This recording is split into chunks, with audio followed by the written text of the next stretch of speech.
mempunyai penyakit sokak. Sokak ialah kulit yang berubah menjadi putih. Kalau teman-teman pernah lihat, itu ada orang yang warna kulitnya hitam atau coklat, kemudian banyak putih-putihnya hampir seluruh badan, seluruh muka. Nah itu Uwais penyakitnya kayak gitu. Ya kayak banyu tapi lebih gede lagi kan. Gede lagi gitu, gede banget, putih. Nah kulitnya Uwais itu belang-belang. Terus meskipun ia cacat, ia merupakan pemuda yang sangat soleh dan berbakti kepada ibunya. Kenapa teman ibunya? Karena beliau sudah ditinggal ayahnya waktu kecil. Nah, nggak tahu waktu kecilnya itu umur berapa. Yang tahu komen aja ya di bawahnya. Nah, kemudian Uwais pun selalu mengabulkan apa yang diminta oleh ibunya. Kecuali satu yang Uwais sulit untuk ia kabulkan gitu permintaannya. Nah, permintaan ibunya itu seperti ini. Anakku, mungkin ibu tak lama bersamamu. Ikhtiarkanlah ibu agar ibu bisa mengerjakan haji. Uwais pun tercenung kebingungan karena perjalanan dari Mekah itu sangatlah jauh. Orang-orang biasanya menggunakan unta dan membawa banyak sekali perbekalan. Namun Uwais merupakan orang yang sangat miskin dan Uwais pun tidak mempunyai kendaraan. Kemudian Uwais pun terus mencari jalan keluar. Uwais pun membeli seekor anak lembu.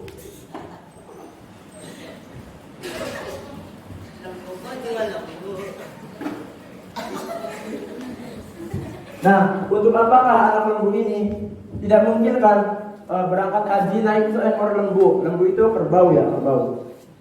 Nah, ternyata Uwais membuatkan sebuah kandang di atas bukit.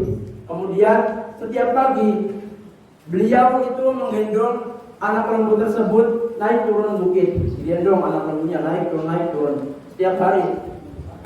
Makin besar, makin hari lembu tersebut makin besar. Begitupun tenaga yang Uwais keluarkan untuk menggendong lembu tersebut. Tiada hari Uwais yang terlewatkan untuk membawa seekor lembu tersebut naik turun bukit. Kemudian karena sudah terbiasa, Uwais pun sudah terlatih, tidak terasa lagi bahwa lembu itu sangat berat. Kemudian tidak terasa berlalu, 8 bulan telah berlalu gitu. Musim haji telah tiba. Musim haji telah tiba. Lembu Uwais pun telah mencapai 100 kg. Begitupun juga dengan otot-otot Uwais yang sudah terbentuk ya, udah bugik, udah keren gitu ya. Ya kalau zaman sekarangnya Uwais itu fitness, ngangkat beban. Nah ini Uwais lebih canggih lagi, ngangkat lembu ya. Masya Allah. Nah Uwais pun sekarang Uwais mengangkat barang apapun. Nah jadi teman-teman udah tahu kenapa Uwais ngangkat naik turun bukit itu, ngangkat lembu itu kenapa? Karena beliau sedang berlatih untuk menggendong ibunya ke Mekah. Masya Allah. Nah kemudian Uwais pun menggendong ibunya dari Yaman ke Mekah. Dari Yaman ke Mekah itu nggak dekat jaraknya itu 1119 km. 1900 km itu kalau naik pesawat kita cuma sebentar, sejam setengah. Nah ini Uwais itu jalan kaki dan ditambah beban menggendong ibunya gitu. Uwais rela menggendong ibunya ke Mekah, melewati perjalanan yang sangat panas dan sangat sulit demi untuk memenuhi keinginan ibunya ke Baitullah. Dan singkat cerita, Uwais pun sampai di Mekah dan Uwais tetap tegap menggendong ibunya tawaf mengelilingi Ka'bah. Ibunya pun tidak tahan menahan air matanya keluar. Ibunya menangis karena telah melihat Baitullah. Kemudian ibunya dan Uwais pun duduk dan berdoa.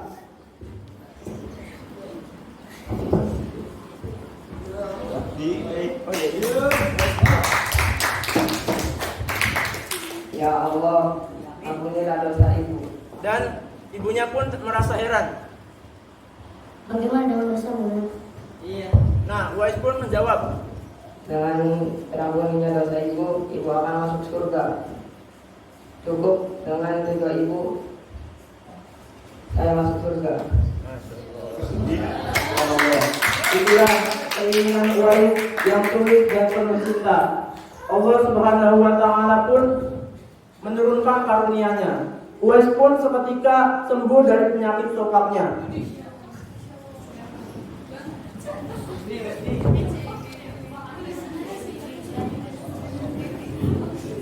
Nah, dan hanya tertinggal satu bulatan di tengkuknya. Tengkuk itu bagian belakang leher. Mengapa Allah menyisakan satu bulatan di tengkuknya? Itu sebagai tanda untuk Umar bin Khattab dan Ali bin Abi Thalib mengenal Uwais. Nah, nanti bakal ketemu nih Umar sama Uwais. Nah, terus Umar bin Khattab dan Ali bin Abi Thalib pun sengaja mencari Uwais di Ka'bah karena Rasulullah SAW pernah berpesan, di zaman kamu nanti akan lahir seorang manusia yang doanya sangat makbul. Kamu berdua pergilah cari dia. Dia akan datang dari arah Yaman, dia dibesarkan di Yaman, dia muncul di zaman kamu. Carilah dia. Jika engkau bertemu dengan dia, minta tolonglah untuk agar dia mendoakan kamu. Singkat cerita, Uwais pun sedang berjalan dan tidak sengaja bertemu dengan Umar bin Khattab. Kemudian Umar bin Khattab pun bertanya, Assalamualaikum. Apa Anda yang bernama Uwais bin Amir? Saya. Ya. Apa kamu yang memiliki penyakit kulit lalu sembuh? Allah berkenan lalu meninggalkan bekas sebesar uang? Iya. Atau tidak? Apa engkau berasal dari Tan? Iya. Rasulullah Shallallahu Alaihi Wasallam pernah bersabda bahwasanya akan datang seseorang di zamanmu bahwa ia berasal dari Yaman, bernama Uwais bin Amir, dari Murad dan dari Kar, datang bersama pasukan dari Yaman. Lalu ketika dia berkenan untuk bersumpah atas nama Allah, maka Allah pasti memperkenankan doanya. Maka dari itu, mintalah doa untuk mengampuni dosa-dosamu. kemudian Uwais pun berdoa untuk Umar dengan meminta ampun kepada Allah. Kemudian Umar pun bertanya kepada Uwais, Hendak kemana wahai Abu Yaman, Uwais bin Amir? Kufah. Bolehkah aku menuliskan surat untukmu untuk sebagai perwakilan negeri Kufah agar pemimpin negeri Kufah mau melayani kehidupanmu di sana? Saya lebih suka hidup susah. ya, kata Umar, bagaimana jika aku menulis surat kepada penanggung jawab di negeri Kufah supaya membantumu? Kalau bahasa sekarangnya itu, Uwais, boleh nggak saya WA Bupati Kufah supaya dia mesenin hotel buat kamu, terus dia kasih uang buat kamu, buat jajan kamu? Nah, Uwais pun menjawab, aku lebih suka menjadi orang yang lemah atau miskin. Insyaallah ya. Nah, Uwais nggak mau dia hidup mewah gitu, dia pengennya yang biasa-biasa aja. Kemudian kata Imam Nawawi, Uwais adalah orang yang selalu menyembunyikan keadaan dirinya. Rahasia yang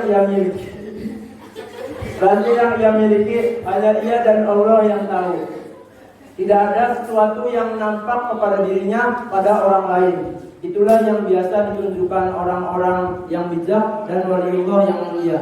Dan itu juga mengapa alasan Uwais Al-Qarni itu disebut sebagai penghuni langit, yaitu terkenal di langit, tidak terkenal di bumi. Tidak terkenal di bumi itu maksudnya dia bukan seorang pejabat, dia bukan seorang pebisnis kaya seperti Siti Khadijah, dia juga bukan seorang imam masjid besar. Nah, namun di langit Uwais itu terkenal karena semua malaikat di langit itu mengenal Uwais Al-Qarni. Sesungguhnya Allah mengharamkan atas kamu durhaka pada ibu dan menolak kewajiban dan meminta bukan haknya dan membunuh anak hidup-hidup dan Allah membenci padamu banyak bicara dan banyak bertanya. Demikian juga orang-orang yang memboroskan harta. Hadis riwayat Bukhari dan Muslim. Cukup itu saja yang dapat saya sampaikan, yaitu cerita singkat dari Uwais Al-Qarni, penghuni langit. Kurang lebihnya mohon maaf, semoga bermanfaat. Bila itu hidayah. Assalamualaikum.